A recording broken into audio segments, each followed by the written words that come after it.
Hey guys, Drifter here. It's been 6 months since my last health update, and I have been on a wild ride since then, but I think I finally have some good news for all of you, which is my last round of treatment was intense, but it seems to have worked. I not only got short-term gains from the treatment, I seem to be doing pretty well long-term, and there's a chance it may have even worked permanently. All of this combined means I am finally, really, truly well on the road to recovery, and some things are looking up for me. So I've got a lot of good things to talk about today, and one or two bad ones near the end, but thankfully those are minor. After all of the health stuff, I'm going to take a moment to talk about mental health and then some upcoming content on the channel. So for those of you that are new to this series of bizarre health updates from Drifter, who's been really going through it the last couple of years, the shortest possible version is that I contracted Babesia and Bartonella infection, which, in case you're unfamiliar, Babesia and Bartonella are tick-borne illnesses. They're blood parasites, and they're very similar to Lyme disease. For those of you that live in regions endemic to Lyme, you know how weird and problematic that disease can be. I got a lot of those symptoms, but it wasn't technically Lyme. At the same time that happened, I had the misfortune of breaking my spine, pars defect on L5S1, which causes the spine to shift, a lot of sciatica there, and the parasitosis and overall lack of health and maybe some genetics on my part contributed to Beri Beri of all things, which is thiamine deficiency. It causes your nervous system to demyelinize in my case. You really don't want that. So it's a lot of really wild, seemingly unrelated and complicated systemic problems that resulted in a lot of really weird systemic symptoms. I had nerve pain, I had joint pain, muscle wasting, fatigue, weakness, all sorts of mental health confusion, hormones wildly out of balance. You can go back and check out the older videos, like 40 really bad things went wrong with me all at once.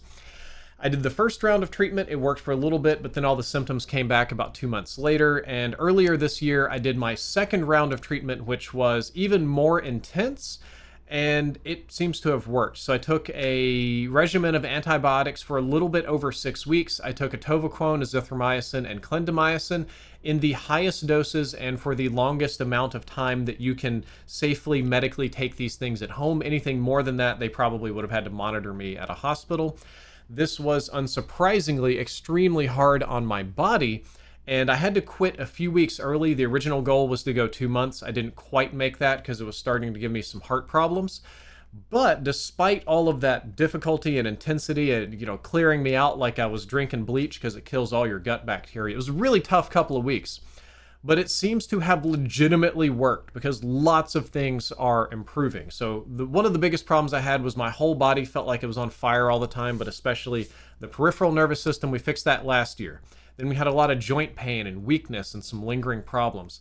After this second round of treatment, I can tell you my joint pain is down 80-90% maybe, just an outrageous improvement. Joint strength is up quite a bit. Joint flexibility has also slightly improved.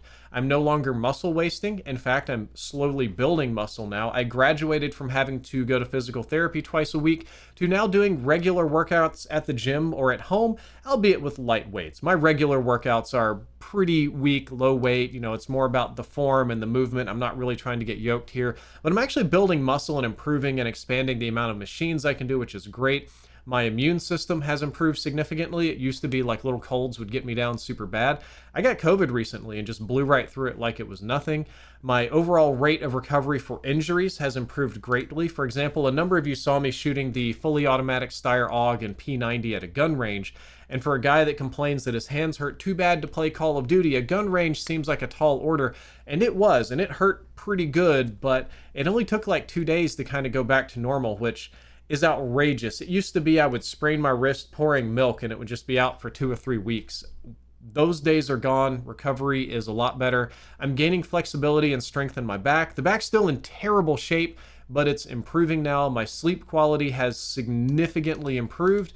No more nightmares, but we do have an epic dream finale coming out hopefully on Halloween, the very last spooky dream I hope I ever have in my life, because the medicine seems to have blown away having nightmares. Apparently that may have been related to the tick-borne illnesses that I was carrying. Most of these improvements have been slow and hard fought for, but they've accelerated greatly in the last 3 months. I feel like I've made more progress in the last 3 months than I have in the last several years. The best example of that is just the gun range video. I managed to go out of the house and be out for like over 2 hours, do a lot of lifting heavy weapons, ammo, loading, chambering rounds, shooting, taking a lot of sort of hand damage without a lot of consequence. So I'm very happy with that. I've had several significant improvements to my life recently. First of all, with the increased mobility and less joint pain, I have been going to restaurants again, albeit not very often, and usually fast ones. Fast casual, more like a diner, cafe kind of place, somewhere I'm not gonna have to wait an hour for my food. I can go visit other people's houses or nearby events, or I'm a lot more flexible for shopping and traveling, and it's easier to walk the dog. It used to be extremely painful because my ankles and feet just had an outrageous amount of pain. I still have some joint pain and some weakness, but all the like general getting around and living a life stuff has gotten a lot easier. As you can tell, I'm able to make a lot more YouTube content than I was a couple of months ago. I'm literally working more, but also able to game more. I can do multiple things in a day, and my rest times are about a quarter of what they once were. It used to be like if I just went to the grocery store, that would be it for like 3 days. I just have to take off and rest. Now I can do maybe 2 or 3 trips like that in a day. If you just give me like 30 minutes of rest in between, it'll probably be okay. Radical improvement.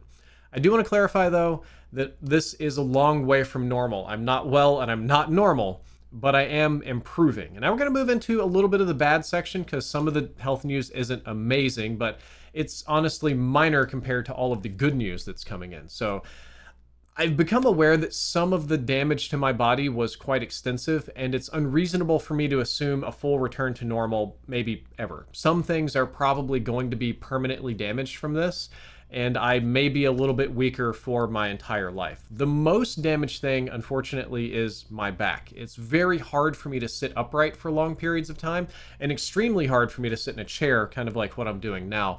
It causes increasing sciatica over time and pain in the spine itself, which is another thing that I don't really understand that well, but it hurts really bad. I don't bend very well. I like to stand up. I can stand up fine. I can lay down fine. Annoyingly, I also can't lay on my side for very long. It's very difficult for me to bend like a normal person. All of those things are improving. I'm getting more standing, walking, sitting, laying time in, but the damage to my back is quite severe, and it was made much worse by these other things, and it's likely going to take a long time to fully recover or even partially recover. On that note, because that's not too different than normal, we're just trying to get back to normal, I did learn something unpleasant. I do have a fatty lipoma in my lower back, kind of close down there to the iliac crest.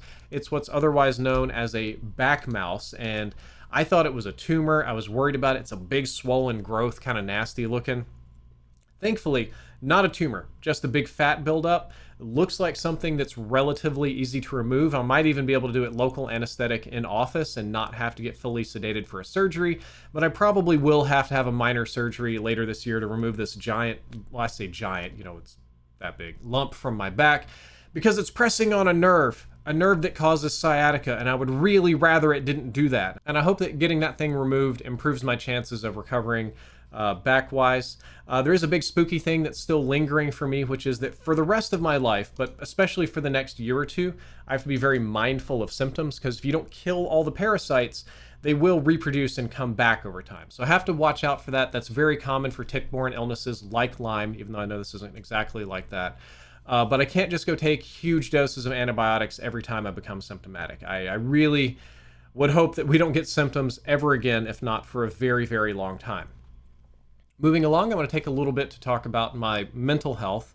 I've personally been worried about my mental health more than usual. I probably have more capacity to do so now that the physical health has improved and isn't such quite a focus or drain on me. But the short version is, over the last couple of years, I've been through hell. Actual hell. Suffering, weeping, gnashing of teeth, the feeling of constantly burning 24/7, not being able to sleep. Not a great time. I don't think I came out the other side of this quite the same. I think I mentioned this in the last health update video, but it's still true today. I feel more irritable, a little bit more myopic, easier to stress out than my past self. And my general attitude has almost certainly shifted more toward negativity in almost every area of my life. I'm really focusing in on negativity. Well, not talk about this too much more, but God, to be honest, this election and stress and politics stuff is a big driver of an outrageous amount of stress and negativity in my life. And I feel that's bleeding over into my relationships and content and other things. My content and online attitude, when I take a step back, has become somewhat erratic, and we'll circle back on this later in just a moment. But I'm trying to work on that, but it's a little bit of a process to kind of get your groove back. However, I do feel that the core of my being is still intact. I feel that good guy drift is still in there, and I'll give you two examples that made me feel good about myself. It's about as heroic as you can get when you barely walk.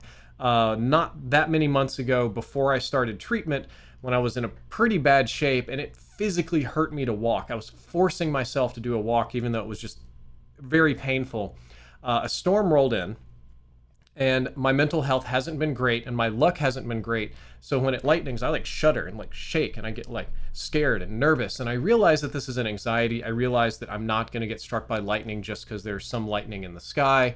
Those type of things used to not bother me at all, but in the worst of the parasitosis and treatment and my whole body falling apart and feeling cursed genuinely, every time lightning would strike, I would just shake. It was awful. It's like some guy with PTSD. So I'm coming home, and I was walking by a nearby park, and I hear a kid screaming, "Help, help, somebody help me." Look over at the park, and there's a person chasing the kid. And I am in pain. I can barely walk. I'm mortified of the lightning. I'm stressing to the point almost of having a mental breakdown. But I hear a kid call for help, and without a moment's hesitation, immediate turn, about face, pick up the pace. We're almost like half jogging to the park. I'd be sick as hell, but I'll be goddamned if I let a kid get hurt on my watch. Turns out, just kids being kids. Big brother chasing the little brother, playing some kind of game. There was no problems. But it made me feel good that my instincts were still right. And those instincts happened again when it was about 2 weeks ago now. I was walking Boomy, who's still alive and well, and my neighbor has a much larger German Shepherd dog that they did not train. My neighbor opened the door to water some plants. The German Shepherd bolts out of the door straight toward Boomy. It's a very dog-aggressive animal. I can't let this thing kill my dog, but I'm weak. I can barely lift something that weighs 20 pounds. I can't bend. It's difficult for me to walk sometimes. What the hell am I going to do about a German Shepherd? But I decided once again, come hell or high water, I'm not going to let that dog hurt my dog. So I ended up fighting with the German Shepherd in that as it was coming in to snap my dog's neck, I kicked it right in the face as hard as I could, totally strained some muscles or tore something in my back, hurt my foot and shin, but it lit the dog up really, really hard. And then it was just a matter, I treated it like a mountain lion, like I squatted, puffed my shirt out and started screaming, "Ah! Ah!" just to be as intimidating. Between the kick in the face and all the noise, the German Shepherd sort of sobered up and backed away and didn't want no more, which this event caused me a lot of physical pain to do that and be that aggressive with a big dog. But again, it still feels good to know that my instincts are in the right place, that I'm not so down bad that I'm just going to sit there and watch something happen to my beautiful boy Boomy, who deserves nothing because he's so sweet. I may start open carrying because of this. Thankfully, I live in Texas. I have judgments against people that open carry all the time, but I really don't want to get bit by a dog. So got to think about that one. Luckily, I didn't get bit. Again, the kick to the face solved the problem. So I'm worried about my mental health. I'm worried about being a grump and turning into a worse person, but these little instances do let me know that my core is still intact. And we're going to do a little content update here at the end. I've been feeling better, which has allowed me to do probably like 3 or 4 times more content than I have been in the recent past. However, I don't feel the genuine desire to rush back to Call of Duty full time. Firstly, because it's very hard for me to be present in the game, play enough to keep up with the rapid fire content that Call of Duty demands. And secondly, now that I feel more alive again, I kind of want to work on some passion projects that I've been putting off for, well, a number of years. You can see here on the channel that we have been uploading, I have been uploading wildly different content types. In the past couple of weeks, we've done Call of Duty, we've reviewed obscure mangas, then we did feminist film review, then firing real military weapons in full auto, political documentaries, science content, some stuff about drones and sports cars.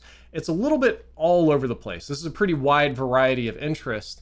And I like making content that is true to me. I like being true to myself, And while this recent burst of content is very authentically me and embracing my weirdness and my wildly varying tastes and interests, the algorithm doesn't appreciate it very much. You could perhaps imagine that if you did back-to-back guns and feminist film theory, that the demographics for those two interests are wild, opposite ends of the spectrum, and the algorithm has no idea what to do with that. You guys might be watching a literal midlife crisis in action. I'm just kind of doing the things I want to do.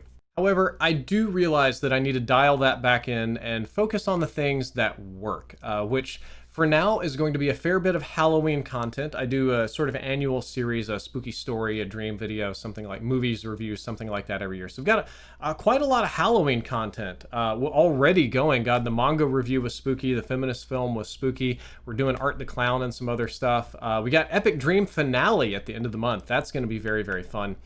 So we got a bunch of spooky season passion projects.